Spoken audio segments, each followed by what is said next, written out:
In this video, I'm going to talk about finding volumes generated by rotation of a certain area.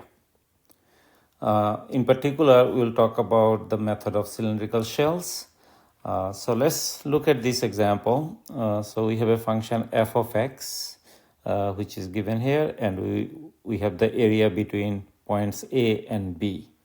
Now we are going to take this area between the function and the x-axis between points A and B and rotate it about the y-axis. So we are going to take this region and rotate it about y-axis. Then there will be a volume generated, and we are going to try to find that volume. That's what the objective is. Now, let me go ahead and remind you of something to put things in perspective. Let's consider finding the area under the function f of x between points A and B, which you already know. How did we find that area? We took the bigger area and divided it into smaller pieces. Here is one small piece in grain. We divided it into small pieces, then took the width and the height. So in our case, the width is delta x, the height is f of x sub I star. And how did we approximate the area of this green shaded region? Is basically simple. F of x sub I star, that's the height, times the width, okay, times the delta x. That's how I found the area, or actually approximate area of the strip, one strip. Now I have many strips in between B and A. So to find the total area, I take, or to rather approximate the total area, I take these individual strips and add them up, okay? I add them up, so which we did by doing summation I is equal to 1 to n. Then we let this summation limit go to infinity and goes towards infinity, and then we get the integral a to b f of x dx. So this is just a reminder, you guys already know it. So the basic idea here is to divide the area into smaller pieces or smaller green strips, as you can see in the diagram, and take all of these green strips, add them up to get the approximate total area. And by taking the limit, of course, you get the exact value. In exactly the same way, in order to find a volume, what we are going to do, we are going to find smaller pieces of volumes, okay? So the volume generated by rotating this area around the y-axis is found by taking into consideration the small pieces of volumes, add up all those volumes and take the limit to get the exact volume. So the ideas are very similar. Conceptually, they are similar. In one case, you're dealing with small areas. In another case, you're dealing with small volumes. Now, to get a clearer understanding, what I'm going to do, I'm going to go ahead and give you something, give an example that is something you're very familiar with. So let's consider this rectangular box or rectangular prism. Let's say this has width W, height H, and depth D. This is a very uniform shape, and you know how to find the volume of it, which is very easy, right? Volume is defined. This is just a definition. This is how we define. We say that this is what the volume means, okay? When I use the word define, by that I mean that this is what we call volume. This is how we visualize or mathematically define or mathematically find out what the volume is. So it is nothing but W times height times depth. That's very fundamental, very basic. Every one of you know it. So width times height times depth. Instead of using length times width times, depth, I used width times height times depth. There is a reason for it. Now, I'm going to compare this thing, by the way, with our volume here. So, but before I do that, let me kind of give you this idea. So, what happens if I take this strip, okay, take this strip and rotate it about y-axis, just one strip. The shape you get is this shape, which I call a water glass without the bottom. Okay, so it's a cylindrical shape, right? Cylindrical strip or shape, whatever you could call it. So I call it water glass without bottom. So now for this, I kind of want to find the volume. How do I find the volume? So that's kind of like finding the volume generated by rotating just this green strip. So what I'm gonna do, I'm gonna cut this right here, okay? Cut this and roll it out. If I roll it out, this is how it's gonna look like.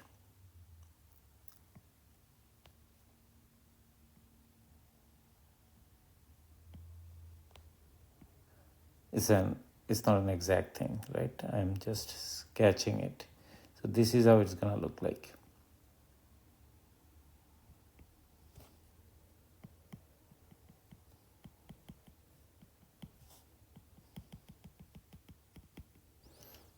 And this is the volume we are talking about.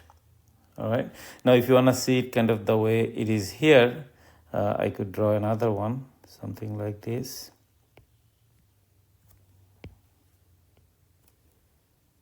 And this one looks technically like this. And if you rotate it, we are going to have rotate it and unroll it, of course. We are going to have something like this, okay? And then bring it down here.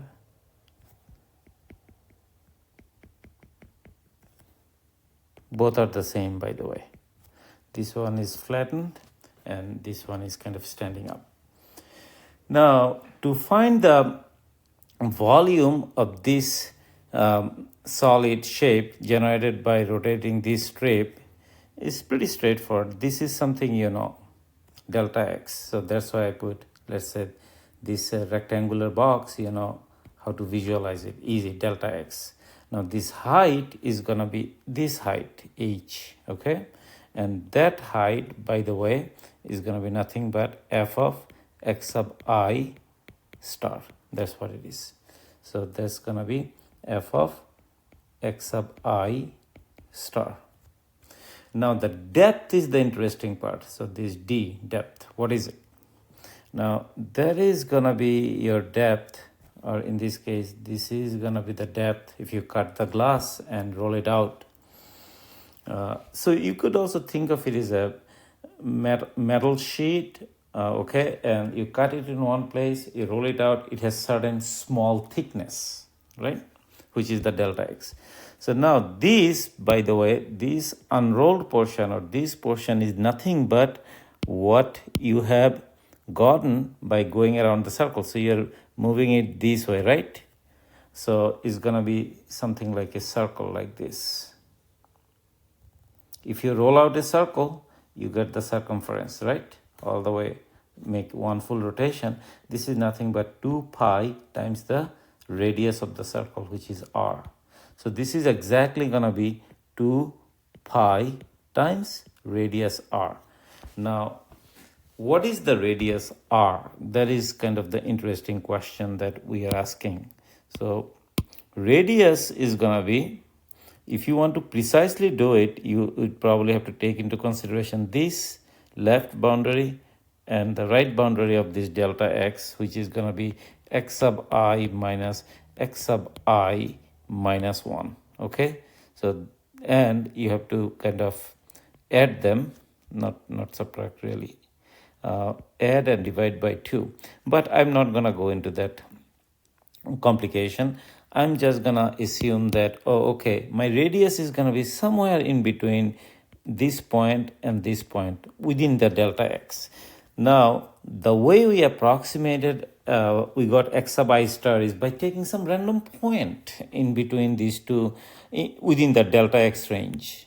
So we are going to assume that our R is nothing but x sub I star. So like the way I approximate f of x sub I star by taking some random point in the delta x window, we are going to do the exact same thing. So I'm going to erase this R right now. So take it away. Okay. Now this is going to be replaced by x sub I star. Now to find the volume of this shape or volume of this solid generated by the strip here is going to be nothing but width times height times depth. In our case, depth is 2 pi x sub I star. So now volume is going to be approximated by width times height times depth, exactly the way a rectangular box is defined, the volume of a rectangular box is defined. Now I'm going to just reorganize the terms so that it looks more conforming to the thing that I'm looking for. So what I'm going to do, I'm going to write 2 pi x sub I star times f of x sub I star times delta x. That's going to give me the approximate volume of this or this, whichever way you visualize it. Now let me go ahead and extend the idea. Now there is only one strip I have considered within my area between a and b under the function f of x. But there are many such strips, right? Many such strips. So if I want to approximate the entire volume generated by rotating each of these strips around the y-axis, I'm going to get V is approximately going to be equal to summation I is equal to 1 to n of this guy, which I just found right here. So there's going to be 2 pi x sub I star f of x sub I star delta x. Now, what if I don't want an approximation? I want exact thing. Then, of course, you know what to do. If you want the exact thing or exact volume, you have to take the limit. Let n go towards infinity, meaning that these delta x's are going to be smaller and smaller and smaller. And in the limiting case, you will get the exact value. So we are going to have limit 2 pi x sub I star f of x sub I star times delta x. But this guy is nothing but integral a to b 2 pi x f of x dx. So we just found the volume. Formula for volume, integral a to b 2 pi x f of x dx. If we rotate a shape or an area under the curve around the y-axis, okay, this is the formula we need to use in order to find the volume.